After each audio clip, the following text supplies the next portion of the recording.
Hola, ¿cómo les va? ¿Cómo están? ¿Bien? La verdad que para mí es como siempre les digo, un gusto muy grande poder acompañarlos, poder compartir este rato. Lo disfruto muchísimo. Siempre les digo lo mismo, pero bánquenme. Me encanta estar con ustedes, con los jóvenes, nos contagian vida los que somos más grandes, así que gracias por invitarme. Esta canción está demasiado buena. Y me encanta porque pone el énfasis en algo que es muy grosso, porque te cambia la perspectiva. La tumba vacía es nuestra canción. Y existimos porque existe la tumba vacía. Qué buena, muy buena. Gracias. Estaba decidiendo un poco con qué tema empezábamos este año y lo llamé a Andy. No me dio la respuesta porque me dijo, Gus, voy a orar para que Dios te muestre. Gracias, Andy. Me mostró. Porque el tema es el siguiente. El año pasado, ¿se acuerdan que hicimos toda la saga de David? En realidad no hicimos toda la saga de David, porque nos quedaron los últimos 14 capítulos de la Biblia que tienen que ver con la vida de David. Y este año había pensado en una saga que está por salir, que la vemos el próximo DT. Pero digo, no podemos dejar el último tema que quería compartir con ustedes de David, porque si lo dejamos incompleto el mensaje de la vida de David. ¿Se entiende? La vida de David en la Biblia abarca aproximadamente 61 capítulos. Un número, ¿no? Varios libros. Hay un capítulo que tiene que ver con cuando lo ungen rey. Hay otro cuando vence el gigante Goliat. Hay un par de capítulos más conocidos y después la gran parte de la historia de David es poco estudiada y conocida por nosotros. Hoy quiero que veamos la última etapa de su vida, que digamos de 50 años en adelante, más o menos David, tal vez un poquito menos. Son los últimos 14 capítulos. Y les voy a ser honestos, no es una historia que sea linda a repasar, porque la de David me copa, está muy buena, con Goliat, con Mefiboset. ¿Se acuerdan la última vez que habíamos hablado de Mefiboset? Pero cuando encontrás en la Biblia capítulos que no te parecen tan bonitos, en la historia de alguien que te llama mucho la atención y te inspira, está bueno pensar qué me está queriendo enseñar Dios acá. Y un poco vamos a hacer juntos eso hoy, ¿les parece? David tenía más o menos 40 y largos o 50, no sabemos bien cuánto. Y dice segunda de Samuel, en primavera, cuando los reyes suelen salir a la guerra, David envió a Joab y al ejército israelita para pelear contra los amonitas y destruyeron al ejército amonita y sitiaron la ciudad de Rabá. Sin embargo, David se quedó en Jerusalén. Una tarde, después del descanso de mediodía, David se levantó de la cama y subió a caminar por la azotea del palacio, y miraba hacia la ciudad. Y vio a una mujer de singular belleza que estaba bañándose. Luego envió a alguien para que averiguara quién era la mujer y le dijeron, es Betsabé, hijo de Eliam, esposa de Urías elitita. Así que David envió mensajeros para que la trajeran y cuando llegó al palacio se acostó con ella. Luego regresó a su casa. Betsabé había terminado los ritos de purificación posteriores a su periodo menstrual. Fuerte la historia, ¿no?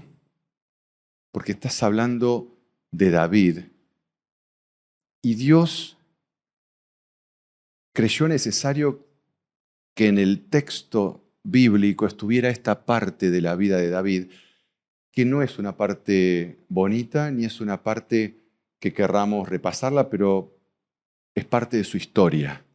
Y David también es esto. Y te cuenta que estaba en un periodo de su vida, David, en la cual ya no iba a la guerra, estaba todo bastante ordenado y se quedó. Y en una de esas siestas salió y vio a una mujer que le gustó, claramente. El texto me gusta porque dice una mujer de singular belleza. Él era el rey. David estaba acostumbrado a que los reyes en aquellas épocas eran dueños. Había vivido en un ambiente donde otros reyes actuaban de esta manera y de alguna manera esto fue influyendo en su mente, en su corazón. Y ese David que venció al gigante Goliat, que le dijo que no es con fuerza, sino es en el nombre de Dios. Ese David que no había querido matar a Saúl, ¿se acuerdan? Cuando podía, porque no podía tocar al ungido de Dios. Ese David que acababa de tener ese acto de misericordia con Mefiboset, ¿se acuerdan? Lo vimos la vez pasada. Ese mismo David hace esto que te relata la Biblia y que es fuerte. Betsabé es traída al palacio, no cuentan muchos detalles si hubo relación previa, si hubo diálogo, si hubo una relación en el tiempo, no lo sabemos. No es necesario ahondar en eso, pero sí te da un detalle importante. Betsabé había terminado de purificarse, ¿no?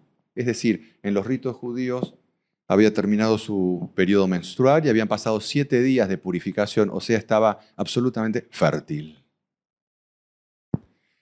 Y el siguiente texto te dice lo siguiente. Tiempo después, Betsabé descubrió que estaba embarazada y le envió el siguiente mensaje a David. Estoy embarazada. Chan. Porque hasta ese momento David creyó que lo podía tener, no oculto porque había mandado a llamarle, etcétera, pero con la suficiente discreción como para que esto no pasara de allí. Y ahora había un embarazo. Y David piensa y piensa cómo podía zafar elegantemente de esta situación y como es rey se le ocurren ideas. Y dice a continuación, entonces David envió un mensaje a Joab, mándame a Urías elitita. Así que Joab se lo envió. Cuando Urías llegó, David le preguntó cómo estaban Joab y el ejército y cómo marchaba la guerra. Después le dijo a Urías, ve a tu casa a descansar. David incluso le envió un regalo a Urías apenas dejó el palacio. Urías, ¿por qué no vas con tu mujer esta noche? Y pasás con ella. La intención está clara, ¿no? Y se encuentra, para complicación de David, y la historia lo va complicando progresivamente, con lo siguiente. Pero Urías, íntegro, no fue a su casa, sino que durmió esa noche en la entrada del palacio con la guardia real.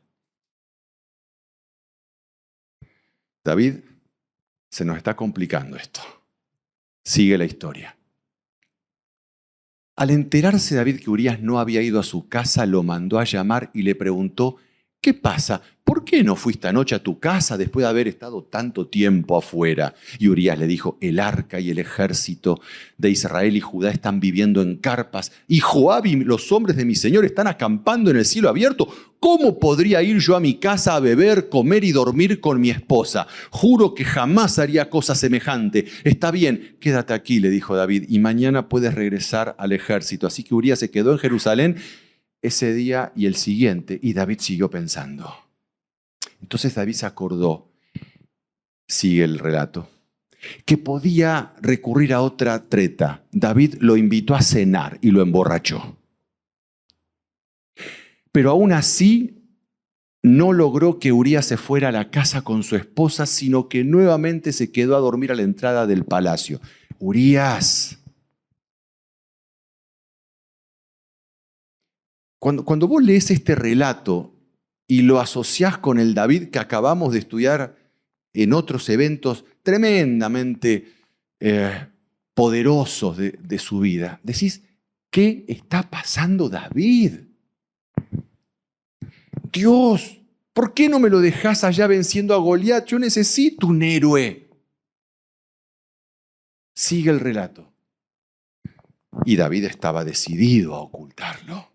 Entonces a la mañana siguiente David escribió una carta a Joab y se la dio a Urías para que se la entregara. La carta daba las instrucciones: pon a Urías en la línea del frente donde la batalla sea violenta. Luego retrocedan para que lo maten. Es fuerte. Es la Biblia. Es la historia de uno de los personajes más importantes. Algo tendrá que enseñarnos Dios en esta historia. Y sigue el relato. ¿Avanzamos? Cuando la esposa de Urías se enteró que su marido había muerto, hizo duelo por él.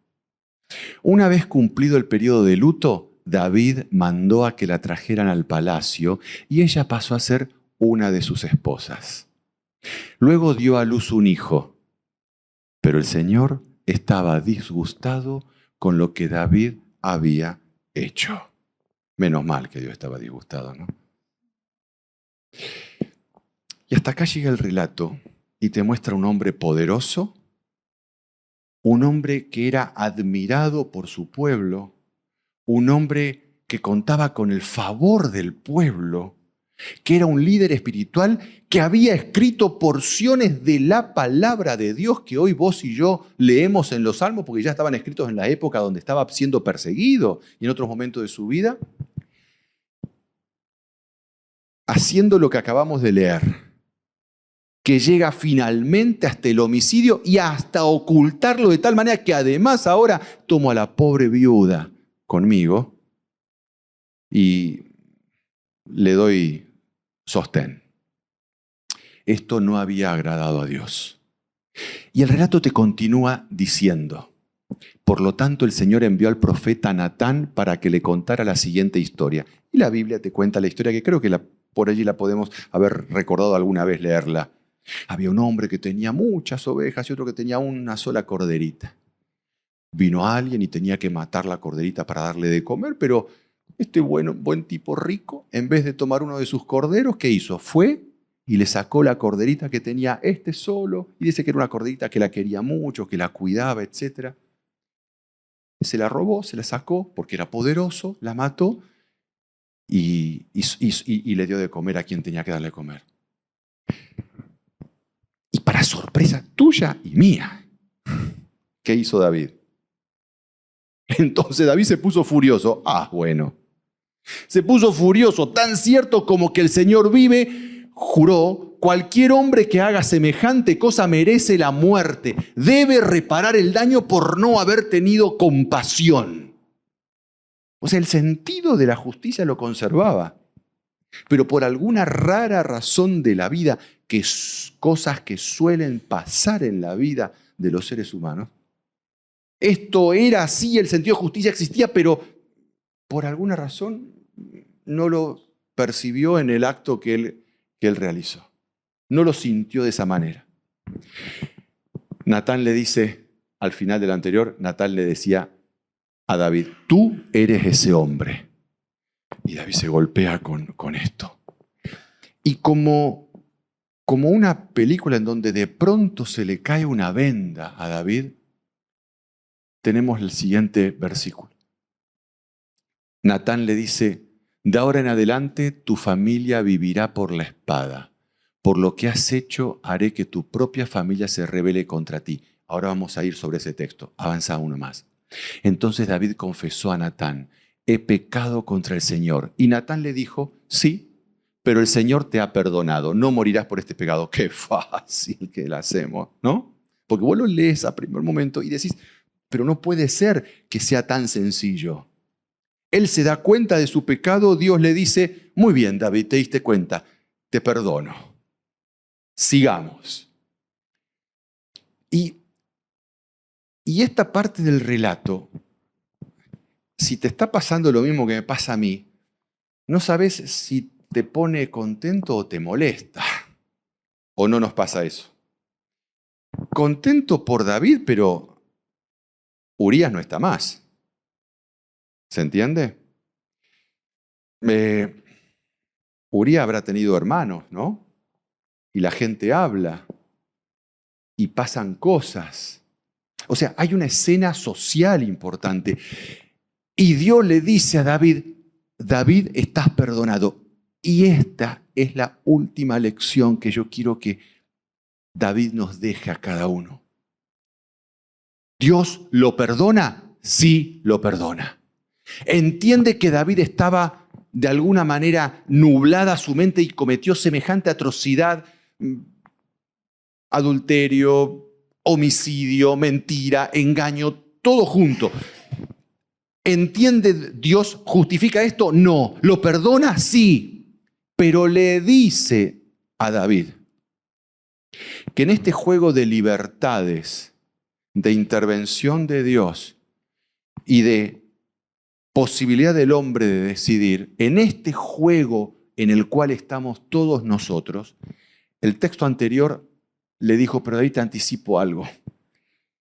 En tu familia van a pasar cosas, porque no es posible actuar, tomar decisiones y que no hayan consecuencias de esas decisiones. ¿Se entiende? Que no es lo mismo que asumir como consecuencia el no perdón de Dios o la duda en el perdón de Dios.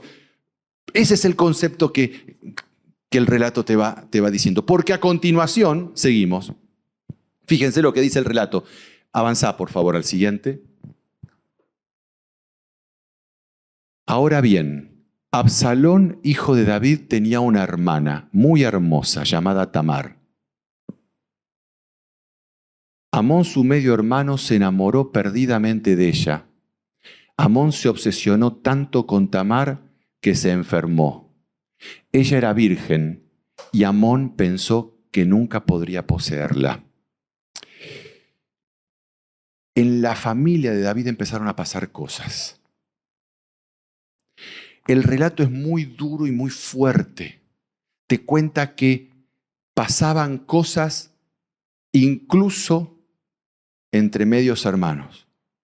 Situaciones tremendas que le toca vivir a David en esta última parte de su historia. Dios, repito chicos, ¿Dios lo había perdonado? Sí. Pero Dios no podía evitar que en el corazón de los otros que habían vivido situaciones en la vida de él, sucedieran cosas que hagan que actúen de esta manera. Y esto estaba pasando. Avanza, por favor. El chiquito, la historia te cuenta que el hijo que nació de David falleció con Betsabé. Pero la historia te sorprende contándote que David con Betsabé tuvieron otro hijo. Y el relato bíblico te dijo, luego David consoló a Betsabé, su esposa, y se acostó con ella y quedó embarazada y dio a luz un hijo, y David lo llamó Salomón. Y el Señor amó al niño y mandó a decir por medio del profeta Natán que deberían llamarlo Jedidías, que significa amado del Señor, como el Señor lo había ordenado. Y chicos, esta parte hace el mensaje, creo, verlo solo en parte, y los invito a que ustedes lean el texto bíblico y Dios les habla al corazón. Porque Dios lo perdona plenamente a David por lo que había sucedido, le advierte que sucederán como consecuencia inevitable situaciones muy complejas en su familia, pero sin embargo, escuchemos esto, el hijo que después tuvo con Betsabé, hijo de una relación que no debió haber existido con Betsabé, pero que ahora ya había sucedido, ese hijo llamado Salomón, Dios ¿cómo lo llama? Amado del Señor. Es un hijo que cuenta específica y explícitamente con el concepto de amado del Señor y es elegido por nuestro Dios como el sucesor de David. ¿Me entienden lo que la Biblia te está diciendo? De pronto es perdonado David. Suceden cosas en su familia desagradables como consecuencia, pero sin embargo, Dios que tenía un plan de vida para David que se vio alterado porque David cometió errores y errores gravísimos, reconfigura el proyecto que tiene para David, incluyendo en ese proyecto a Salomón, que nunca debió haber estado en los planes originales si esto sucedía y David no se equivocaba. ¿Está claro? Este mensaje, chicos, es extremadamente poderoso de la palabra, porque es un Dios que quiere decir que no renuncia de ninguna manera al proyecto que tiene con vos. E incluso, aunque te equivoques y cometas errores en tu vida, una vez arrepentido, Él es capaz de repensar su proyecto con vos y darte nuevamente la opción para que esto continúes en la carrera de ser el rey, ser el muchacho, la chica, el ser humano que Dios soñó. Seguimos con la historia. ¿Saben? A ver, algo nos está pasando con... Sí, no es como, pero algo pasó, no importa. Voy leyendo acá y ustedes me bancan eso. Absalón se enojó con David, su hijo, se enojó con David porque su papá David no tomó medidas cuando un hermano suyo, Amón, actuó en forma indecente con la hermana de Absalón. Algo pasó en la mente de David después de todas estas cosas que lo dejaron como debilitado. Y esa fuerza que tenía David, que habíamos visto en sus años jóvenes, no la vemos ahora que era más grande. Absalón, como consecuencia de esto, que estaba viendo como falta de acción sobre algo indebido que había hecho Amón, toma cartas en el partido y Absalón cuenta la historia que arma una fiesta y termina matándolo a Amón, su propio medio hermano. No solo eso, sino que la figura de David se vio tan debilitada a partir de su error, el que acabamos de leer, casi diría con detalles, que la historia bíblica te cuenta que comenzaron a haber levantamientos en el pueblo, uno de ellos liderado por su propio hijo Absalón. Su propio hijo Absalón, enojado por esta actitud de su padre de ser permisivo con lo que había hecho su otro hermano, indecente con su hermana, se levanta contra su padre y como ahora David era cuestionado por el pueblo por lo que había hecho, Absalón logra armar un ejército y entrar en Jerusalén y David tiene que huir de Jerusalén. Y este es el texto que dice la Biblia: David subió el camino que lleva al monte de los Olivos llorando mientras caminaba. Este David, que había estado en la cumbre allí venciendo a Goliat, ahora grande, huía de Jerusalén con su hijo levantándose en rebelión contra él y generando una rebelión en todo el pueblo. El relato te sigue diciendo que en los siguientes 12 capítulos de la Biblia te cuentan diferentes situaciones que fueron sucediendo, como por ejemplo un tal Simei, que era un hombre importante del pueblo, se levanta contra David y lo insulta públicamente y genera una situación muy complicada dentro del pueblo que ahora la vamos a pasar. Otro, Aitofel, un consejero de David, considera que David no es digno ya y pasa a ser consejero de Absalón, el hijo de David, que ahora estaba sentado en el trono. Y finalmente, David tiene que armar un ejército para combatir contra su propio hijo y en esa lucha su hijo Absalón es muerto. ¿Se acuerdan la historia? Y David padece el dolor de su hijo Absalón muerto por su propio ejército que buscaba recuperar el trono y el orden en Israel, porque no era posible encontrarlo. El debilitamiento que sufrió David a partir de ese error gravísimo que cometió fue tremendo. Les pregunto, ¿ese debilitamiento fue que Dios no lo perdonó? No. ¿El debilitamiento fue que Dios lo condenó por esto? No, Dios lo perdonó. Pero hubieron consecuencias inevitables a partir de esto que David había hecho. Más adelante te cuenta que en este camino errático de David en estos años, hizo un censo del pueblo, o sea, controló cuántos soldados había en el pueblo, cosa que estaba claramente prohibida por Dios, porque Dios no quería que se hagan estos censos, porque quería que considere el pueblo que su fuerza no estaba en conocer cuánto militarmente tenía, sino que confíen en la presencia de Dios. Sufre el pueblo una plaga y sufre una situación de padecimiento durante 3 días a partir de esto que David hizo también erráticamente. Y sabés que cuando vos lees esta historia de David del final de su vida, los últimos 14 años, vos venís leyendo bien y es como que no querés que la Biblia te siga relatando situaciones de error de David, porque lo querés ver como superhéroe. Pero por alguna razón, chicos, nuestro Dios decidió que estos 14 capítulos te cuenten de esta historia y solo uno te cuenta la victoria frente a Goliat. Tal vez porque es muy importante que vos y yo nos demos cuenta que en la vida tuya y mía nos pasan cosas, nos equivocamos. Y el problema no está en que Dios te perdone o no te perdone, te condene o no, porque el perdón está garantizado, pero lo que sí van a suceder en nuestras vidas son consecuencias, de las cuales Dios nos va a cuidar y no nos va a seguir condenando, pero van a pasarnos.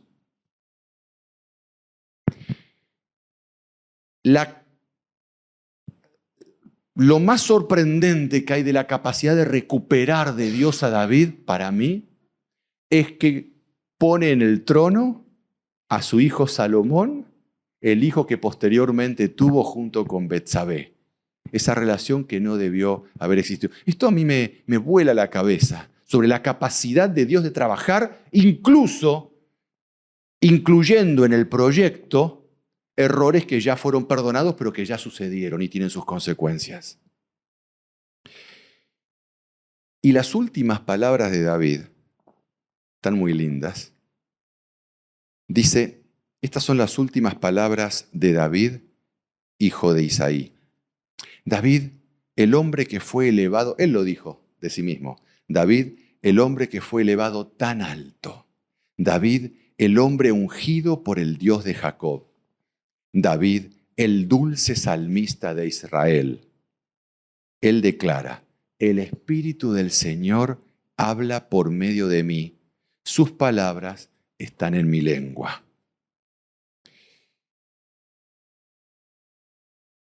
Él ha hecho un pacto eterno conmigo.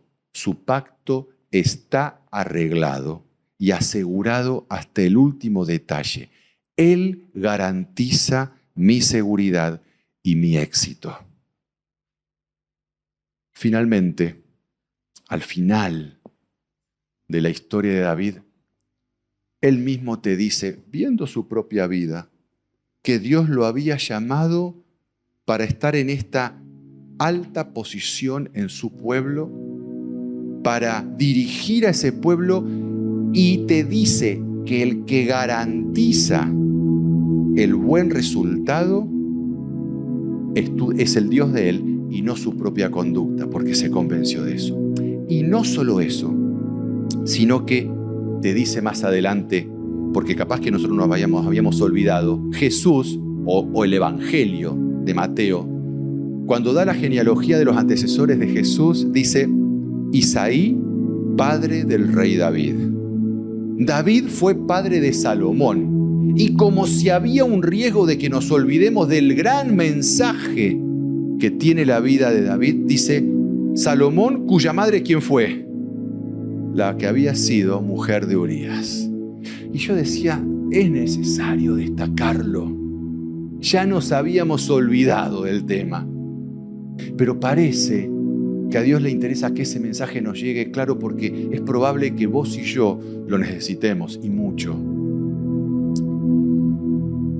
Este David nos deja uno de los textos para mí más bonitos, es viéndose a sí mismo. Dice: crea en mí, oh Dios, un corazón limpio.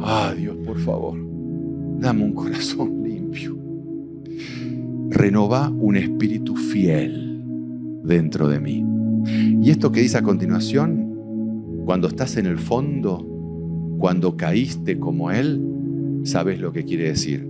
Restaura en mí la alegría de tu salvación. Porque cuando estás allá, perdés la alegría.